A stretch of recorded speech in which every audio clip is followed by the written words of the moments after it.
Hello viewers, daily ভোগসেবা ব্লগে আপনাদের সবাইকে অনেক অনেক স্বাগত। এখন আমি ভগবানের দুপুরের ভোগের কি বন্দোবস্ত হয়েছিল, দুপুরে কি ভোগ সাজানো হয়েছে, কি ভোগ নিবেদন করা হয়েছে সেটা আপনাদের সাথে শেয়ার করতে এসে গেছি।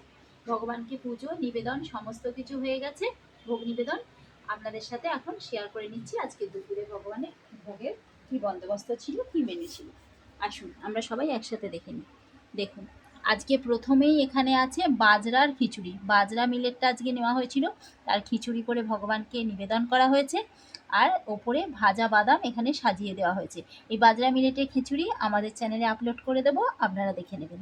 আর সঙ্গে এখানে আছে ঢ্যাঁড়স সেদ্ধ সন্ধ্যা লবণ দিয়ে মাখিয়ে ভগবানকে এইখানে নিবেদন করা হয়েছে এই বাটিতে। আর এই বাটিতে আছে মোচার ভর্তা, এখানে সরিষার তেল আর কাঁচা লঙ্কা আর সন্ধ্যা লবণ দিয়ে মাখিয়ে দেওয়া হয়েছে। আর এখানে আছে শশা ভাজা, শশা ভাজা প্লেটে সুন্দর করে সাজিয়ে দেওয়া হয়েছে ভগবানকে।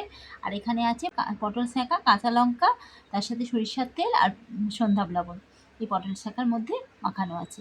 আর এটা আছে মোচার ঘন্ট, ছোলা দিয়ে মোচার ঘন্ট করে আজকে ভগবানকে নিবেদন করা হয়েছে। সঙ্গে আছে মশলাযুক্ত কাঁচা আমের জেলি চাটনি। এর রেসিপিও আমাদের চ্যানেলে আপলোড করে দেবো, আপনারা দেখে নেবেন। আর সঙ্গে সবার শেষে আছে জল। তো আজকে টোটাল ভোগের বন্দোবস্ত ভগবানের দুপুরে এটাই ছিল, আপনাদের সাথে শেয়ার করে নিলাম। আপনারা তো দেখলেন, কমেন্টের মাধ্যমে জানাবেন আজকে দুপুরে ভোগের বন্দোবস্ত কেমন ছিল। সবাই ভালো থাকবেন, সুস্থ থাকবেন, সাবধানে থাকবেন। পরের ব্লগে আবারও দেখা হচ্ছে। Thank you.